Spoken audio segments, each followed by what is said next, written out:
The Choctaw Yellowjackets are back in the 6A2 state championship game to defend their title that they won last year. They're looking for back-to-back state championships. And joining me now is the head coach of the Choctaw Yellowjackets, Jake Corbin. And coach, before we dive into this week, let's go back to last week. Semifinal showdown with Stillwater, a rematch of a regular season matchup back in October.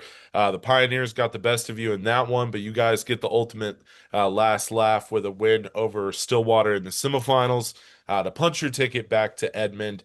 Let's just start right there. What was different about Friday's game compared to what we saw back in October? Yeah, I mean, I think that, we just improved, and a lot of guys got more comfortable in their roles. And, every year, you try to put a consistent product out on the field. Obviously, that's our job as coaches, but, sometimes you have to get the ingredients right. And sometimes, they can be thrown off with injuries or, maybe a guy's playing a position that maybe he'd be better suited at somewhere else or whatever that may be. And so I felt like, kind of our theme with our kids has been continue to, put shovel to dirt, just keep putting in the work and keep getting better little by little. And so I felt like we improved. I felt like Stillwater is a tremendous team. I've just a ton of respect for Coach Kaywood and the staff. They do a wonderful, wonderful job. It's always a battle when you play those guys, but I felt like our kids just got better over the course of the last month.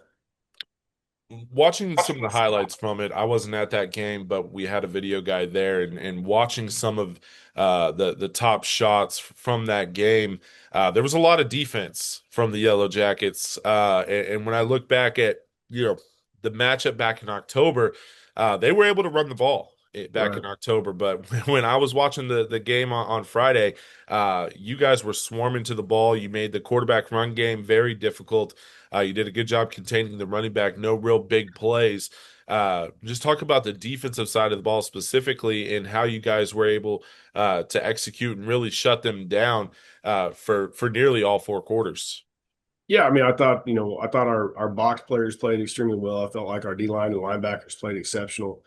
Because you have to have gap integrity, against those guys. They're really, really big. They're really physical. They do a great job, very well coached, and they're historically, great at running the ball. And this year's no different. They have a great running back and all those guys. So, again, like we know that that if you get out gapped, on a play, like it may be 80, and that's kind of how they operate. And so. But with that said, obviously the back end has to be able to keep receivers on lockdown with the RPOs and the vertical stretches and all that kind of stuff. And I just felt like I felt like our defense played some of their best defense they played all year. They've always, what's kind of gets lost in our record is like our kids were still playing hard. I mean, it was still Choctaw football. We just made too many mistakes. And so we talk about a program, being built on effort, is one of our mantras. We've added, but it's forged with execution. And like early in the season, we didn't execute very well. And so the effort was there, execution wasn't. And I felt like we cleaned up some of that execution, and continue to, and hopefully we'll continue. Let's talk about your quarterback, Landon Gatson. Talk to you about him earlier on this season, and the storyline was, now it's his offense. He's split time in the past. He's been that specialty, goal line quarterback, run first guy. But this year it's been his offense to run. He's had a really strong senior season, but when I look at his game in particular since the playoffs began, from my point of view, it looks like he's elevated his game to another level. It seems like now that the lights are getting brightest, he's continuing to elevate his game to new heights. Yeah, no doubt. I mean, Landon, the conversation I have with Landon is I think when you're a, 17, 18-year-old kid, it's like, we'd like to see you do this more. We'd like to see you do that more, or whatever from, whatever pundit or maybe a college coach or whatever. But, my message to him has been what's lost on all that is the fact that you have something that no one else has or very few kids have, and it's called being a champion. And I said, go be yourself, because what he does great is he can distribute the football. He can be a pro style quarterback. He can be a runner, but the guy just finds ways to win, And so I was like, be Landon, like that's who you are, is you're a guy that just wins games. And so, I feel like, since playoffs and the latter half of the season, it's like, he's just found ways to get the ball in the end zone because as a coach and whatever college he decides to attend, a year from now, that college coach will have the same, views as me is like you need to win games, and whether I tell him you throw it, run it, catch it, fumble it, whatever it is, but like it needs to go in the end zone, and he always finds ways to do that. And so, he made the decision that, he's not going to be stopped, and he hasn't been stopped. Yeah, there's no doubt. And again, looking at the highlights from Friday's game and seeing some of the numbers that he's put up so far in the playoffs, like there's no question in my mind that he's one of the he's a player that's playing some of his best football at the absolute perfect time right now. Joining him on the offensive side of the ball is Zaylen Matlock, a newcomer to Choctaw this season, and someone that I haven't had the chance to talk to you about yet this year, but when I watch his game and going back to when I saw you guys in person back in October, watching some of the video as well, the way you guys use him, man, it reminds me a lot of Juju from the last few years. You're sending him in motion, you're handing the ball off to him, you're getting it out to him in quick screen game, just doing whatever you can to get him in the open field, and he's answering the call. He's making play after play after play.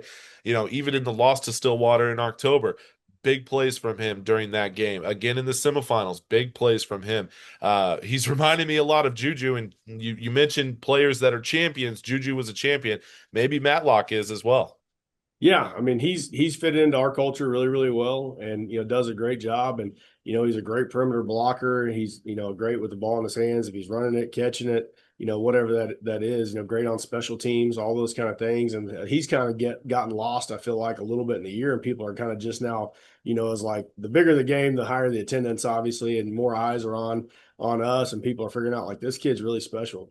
And the opposing coaches know every week, but like the fans and I think everybody's kind of figuring out like this kid's really, really, really good and making a lot of plays. And so, yeah, I mean, we do use him a lot of the same ways that we've used, Juju in the past.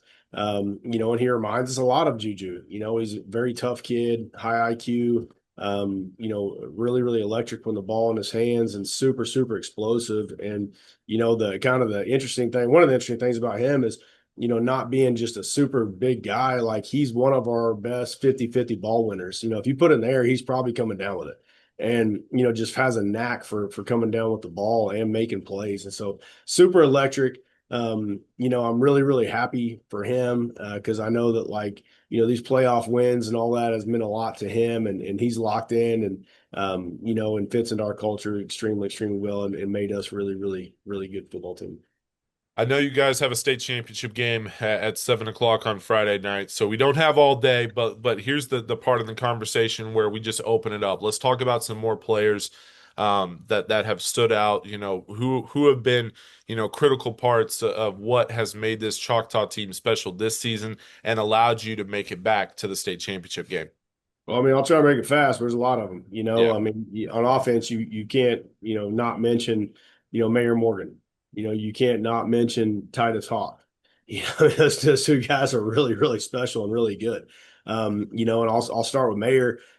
Mayor's special, obviously. As electric as he is with the ball in his hands, but if you watch what he does when the ball's not in his hands, and I think that's what makes him. That's what will make him almost irreplaceable. Is just his commitment to the team and what a great leader he is.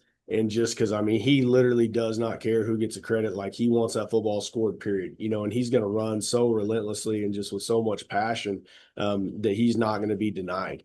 And then Titus Hawk, same way. If Titus has to block for 70 plays or catch 70 balls, it doesn't matter to him. Like he's just a team first guy. He's going to do whatever it takes to get the ball in the end zone, and however long it takes. And been doing it for a long time. And then on the defensive side of the ball, I think I really don't think, I'm pretty certain, I know it's an opinion, but it's one of the best DBs, if not the best DB in the state of Oklahoma, Dejon Green.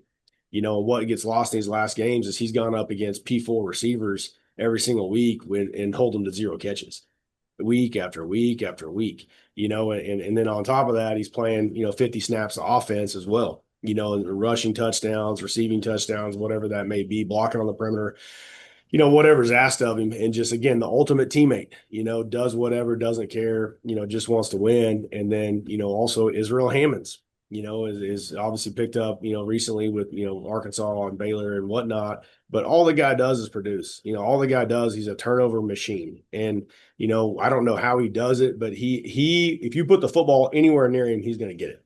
And I mean, he just has a magnet for it. If he's going to intercept it, he's going to force a fumble, he's going to score it, catch it, block it, whatever, run it. Just such a versatile athlete and just has been absolutely dominant. And then kind of the unsung hero of our defense that goes unnoticed because he's not a big recruit is Rocco Tartaglione and number 8. And I mean, he makes us go. Super high IQ. It's like having a coach on the field. And he's absolute, just ringmaster of our defense, gets guys lined up, calls it, does whatever, and again, just selfless. And so, what I'll miss the most about this team, Friday night at 10 o'clock, regardless of outcome, is just, again, it's really fun to go to work with them every day. It's really fun to be able to be around them. They're ultimate team first guys. They're champions in life, regardless. They're all going to be super successful in whatever they do. And they're just a lot of fun to be around. It was a trick question for you, Coach, because I just didn't want to butcher Rocco's last name. So that's why I let you say it, so I didn't Yeah. have to, and then make myself look like a fool. All right, let's talk about Sand Springs because that's who you got on Friday night. A team that you guys are familiar with. You met them in the playoffs in each of the last 3 years. Last year in the semifinals, you guys were able to erase a first half deficit to win before going on to win that state championship. You met them in each of the last 3 years. You're 3-0 in those playoff meetings. Obviously, they're going to be hungry when it comes time for Friday night. But does that give you guys any? I look, I know it's a new season. Realistically, it doesn't matter. But mentally, emotionally, whatever it is, we're still talking about high school kids. Does that give you guys any kind of edge, knowing that you're playing a team that you've had a lot of success against in the playoffs in the last 3 years? It really doesn't. I mean, I know this isn't going to be a juicy answer, but I mean, really, every team is new, right? Like this team has never played that team, right? I mean, that the first time we'll have played them will be this Friday. So none of that stuff matters. I mean, they are a great football team. We have a bunch of mantras like a elementary school or something in our program. But one of our callbacks is since January is like we don't know who we're playing on December 5th, and they'll say, but we know they're a great team, and they are right. They're a great team. They've been the best team all year. It's no surprise that they've made it, to the state championship game. Coach Klink and his staff do a great job. They have a phenomenal quarterback and offense, and some great players on defense and super stout defense. They're super. There's no holes in their game. They are a great football team, and so I mean, this team's never played that team. I don't think there's definitely no advantage in that. We got to line up and go make plays and and hopefully make one more than they do. Now, they were in a situation kind of similar to you guys last year in the Right. semifinals where they dropped down. I think they were down by 20 at halftime. Mhm. They rallied to win. Not only do they decide to go for two there in the final minute instead of kicking an extra point, playing for overtime.